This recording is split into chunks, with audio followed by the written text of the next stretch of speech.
भाइयों और बहनों, राष्ट्रपति जी ने आपातकाल की घोषणा की है। इसी वाक्य के साथ भारतीय लोकतंत्र की सबसे काली रात शुरू हुई। जिस भारत ने वैशाली के गणराज्य के रूप में रोम से भी सदियों पहले विश्व को लोकतंत्र का दर्शन दिया, वहीं पर 25 जून 1975 की आधी रात लोकतंत्र की आत्मा को कुचल दिया गया। ये वो भारत था जहां भगवान राम ने राज्याभिषेक की जगह वनवास को चुना, जहां बुद्ध ने साम्राज्य नहीं संन्यास को अपनाया, जहां सत्ता को सेवा का माध्यम माना गया, साधन नहीं साध्य माना गया। लेकिन इसी भारत में जब एक अदालत ने प्रधानमंत्री इंदिरा गांधी को चुनावी भ्रष्टाचार का दोषी ठहराया और उन्हें पद के अयोग्य घोषित किया, तो उन्होंने बिना मंत्री परिषद को विश्वास में लिए और अपनी कुर्सी बचाने के लिए संविधान और लोकतंत्र का गला घोंटते हुए देश पर आपातकाल थोप दिया। आपातकाल की घोषणा सत्ता की बौखलाहट का परिणाम थी। ये सिर्फ इमरजेंसी नहीं थी, ये इंदिरा तंत्र की शुरुआत थी। कांग्रेस की खराब नीतियों की वजह से सन 1969 से ही देश गंभीर आर्थिक संकट, महंगाई, भ्रष्टाचार और बेरोजगारी से जूझ रहा था और इस कुशासन के खिलाफ छात्र, मजदूर और रेलवे कर्मचारी देश में बड़े आंदोलन की तैयारी कर रहे थे। इसी दौरान जयप्रकाश नारायण ने संपूर्ण क्रांति का आह्वान किया, जिसने राजनीतिक आंदोलन को जन आंदोलन में बदल दिया। ये वही क्षण था जब सत्ता को पहली बार जनशक्ति की खुली चुनौती मिली और दिल्ली की सत्ता की दीवारें हिलने लगी थीं। और फिर 12 जून 1975 को आया वो ऐतिहासिक फैसला, जब इंदिरा गांधी बनाम राजनारायण मामले में इलाहाबाद हाई कोर्ट ने इंदिरा गांधी को सरकारी मशीनरी के दुरुपयोग के मामले में दोषी ठहराते हुए उनका चुनाव रद्द कर दिया, साथ ही उनके 6 साल तक चुनाव लड़ने पर रोक लगा दी। यही वो क्षण था जब लोकतंत्र और तानाशाही आमने सामने खड़े हो गए। इंदिरा गांधी ने रास्ता चुना लोकतंत्र को खत्म करने का। आपातकाल सिर्फ एक संवैधानिक प्रावधान का दुरुपयोग नहीं था, ये लोकतंत्र की हत्या थी, बाबा साहेब अम्बेडकर के बनाए संविधान की हत्या थी। ये उस आजादी का अपमान था जिसे पाने के लिए लाखों लोगों ने अपना सर्वस्व न्यौछावर कर दिया था। लोकतंत्र अब सत्ता की कैद में था और विपक्ष पर तानाशाही का दमन चक्र शुरू हो गया था। आपातकाल लगते ही देश भर के विपक्षी नेताओं को रातों रात गिरफ्तार कर जेल में डाल दिया गया। जयप्रकाश नारायण, अटल बिहारी वाजपेयी, एल.के. आडवाणी, जॉर्ज फर्नांडिस, सभी को बिना ट्रायल और वारंट जेल भेजा गया। मीसा और DIR जैसे कानूनों के तहत 1 लाख से ज्यादा नागरिक बंद किए गए। इस दौरान दर्जनों लोगों ने कांग्रेसी तानाशाही का मुकाबला करते हुए जेलों में दम तोड़ दिया। कई महीनों तक जेल में रहने के कारण विपक्ष के कई बड़े नेता गंभीर रूप से बीमार हो गए। लोकनायक जयप्रकाश नारायण की किडनी खराब हो गई, जिसके कारण अगले ही कुछ वर्षों में उनका देहांत हो गया। जेल में अटल जी की तबीयत भी बिगड़ गई, जिस कारण उन्हें भी कई महीनों तक अस्पताल में भर्ती रहना पड़ा। आपातकाल के दौरान राजनाथ सिंह जी भी कई महीनों तक जेल में बंद रहे। इस बीच उनकी माताजी के निधन पर भी उन्हें अंतिम संस्कार में शामिल होने के लिए जमानत नहीं दी गई।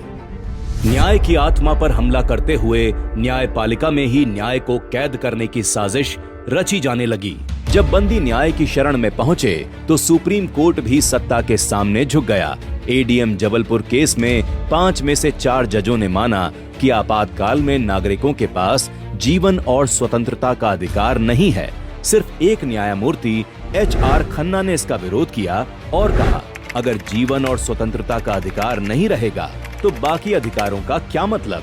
नतीजतन उन्हें सीनियर होने के बावजूद मुख्य न्यायाधीश नहीं बनाया गया।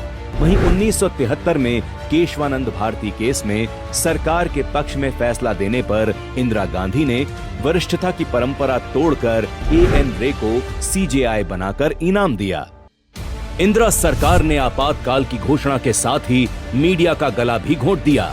दिल्ली के बहादुर शाह जफर मार्ग पर आधी रात को प्रेस ऑफिस की बिजली काट दी गई ताकि अगली सुबह कोई अखबार आपातकाल की खबर न छाप सके। इसके साथ सारे देश में मीडिया पर सेंसरशिप लागू कर दी गई, जिसमें अखबारों को हर सामग्री सरकार की अनुमति से छापनी होती थी। पत्रकारों को डराया धमकाया गया, प्रेस काउंसिल ऑफ इंडिया भंग कर दी गई। इंडियन एक्सप्रेस और स्टेट्समैन जैसे अखबारों ने इस तानाशाही के विरोध में पहला पन्ना खाली छापा।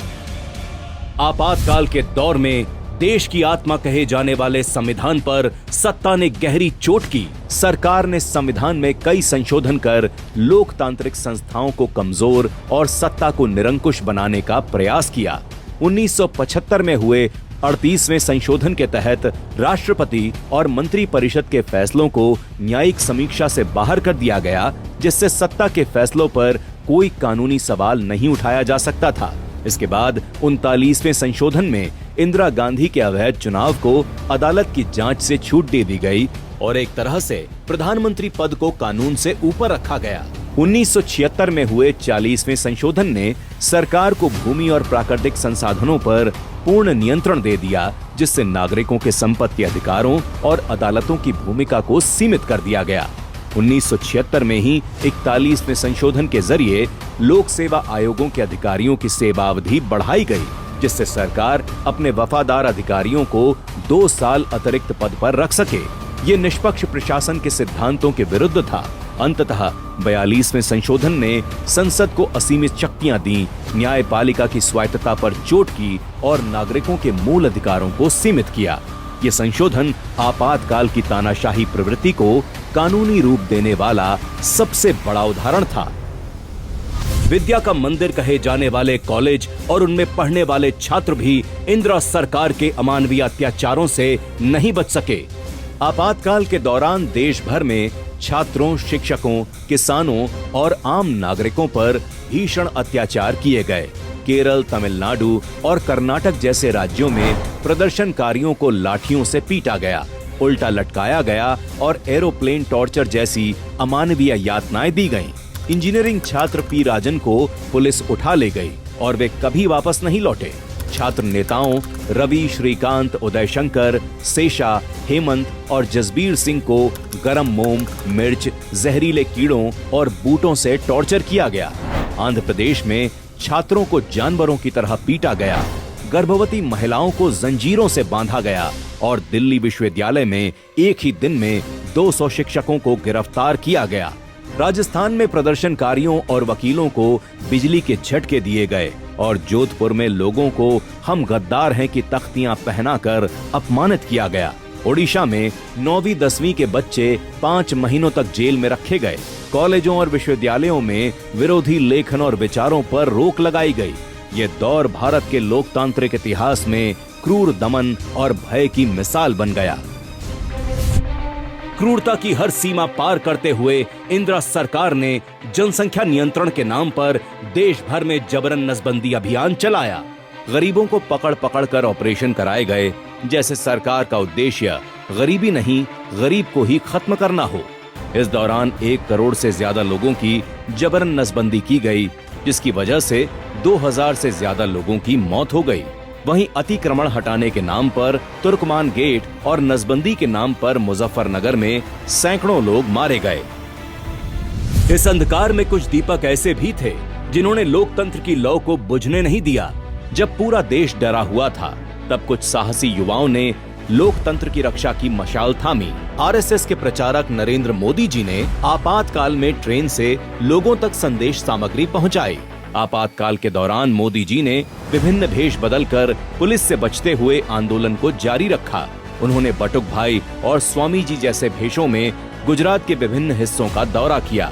एक बार उन्होंने भुजंगर जेल में बंद नेताओं से मिलने के लिए स्वामी जी का रूप धारण किया और वहां 1 घंटे तक गुप्त रूप से बैठक की। आपातकाल के दौरान मोदी जी ने प्रचार सामग्री के वितरण के लिए अभिनव तरीके अपनाए। उन्होंने साहित्य को नाई की दुकानों में रखवाया ताकि लोग वहां आकर उसे पढ़ सकें। इसके अलावा उन्होंने संतों और धार्मिक नेताओं के माध्यम से ये सामग्री ग्रामीण इलाकों में पहुंचाई। उन्होंने आपातकाल के दौरान के अपने अनुभवों को संघर्ष मां गुजरात नामक पुस्तक में संकलित किया। उनके द्वारा ये पुस्तक 23 दिनों में पूरी तरह से स्मृति से लिखी गई है।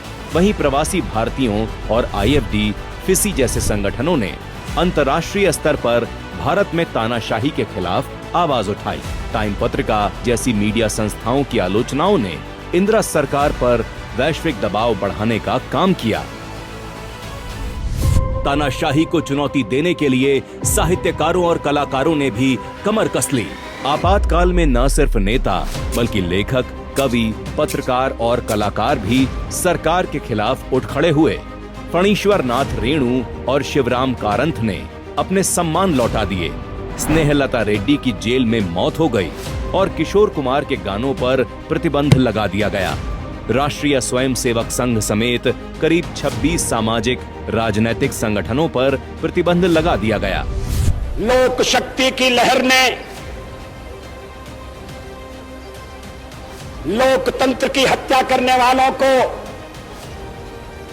इतिहास के कूड़ेदान में फेंक दिया है। जब लोगों ने देखा कि न्याय के सारे दरवाजे बंद हो चुके हैं, तो आने वाले चुनावों में जनता ने खुद ही न्याय करने का फैसला कर लिया और 1977 के ऐतिहासिक लोकसभा चुनाव में इंदिरा गांधी की बुरी तरह हार हुई। जनता पार्टी को जिताकर जनता ने स्पष्ट संदेश दिया कि अब तानाशाही नहीं, लोकतंत्र रहेगा। जिन्होंने लोकतंत्र के मंदिर को बचाने के लिए अपना सब कुछ न्यौछावर कर दिया, उनके बलिदान और संघर्ष को याद रखने के लिए मोदी सरकार ने 25 जून को संविधान हत्या दिवस के रूप में मनाने की घोषणा की। लोकतंत्र को पीछे रखकर सत्ता और परिवार को सर्वोपरि रखने की कांग्रेसी मानसिकता आज भी नहीं बदली है। आज कांग्रेस जिस संविधान, न्यायपालिका, प्रेस की आजादी और संस्थाओं की निष्पक्षता की बात करती है, वही कांग्रेस आपातकाल के दौरान इन सभी को रौंद चुकी है। संविधान को रौंदा, प्रेस का गला घोंटा, कोर्ट की स्वायत्तता खत्म की, एजेंसियों का दुरुपयोग किया, विपक्ष को कुचला। आपातकाल ने देश को यह सिखाया कि लोकतंत्र को बलिदानों के बल पर जिंदा रखना पड़ता है। आपातकाल केवल एक राजनीतिक अध्याय नहीं था, बल्कि एक चेतावनी है जो ये बता रही है कि भारत के लोकतंत्र के लिए अभी भी खतरा टला नहीं है, क्योंकि तब भी कांग्रेस का चरित्र अलोकतांत्रिक था और आज भी कांग्रेस के लिए एक परिवार देश से बड़ा है। और जब तक ये मानसिकता रहेगी, देश के लोकतंत्र के लिए खतरा बना रहेगा। कोई व्यक्ति कितना भी बड़ा हो मगर देश से बड़ा नहीं हो सकता। कोई दल कितना भी शक्तिशाली हो मगर 62 करोड़ जनता से अधिक शक्ति नहीं रख सकता।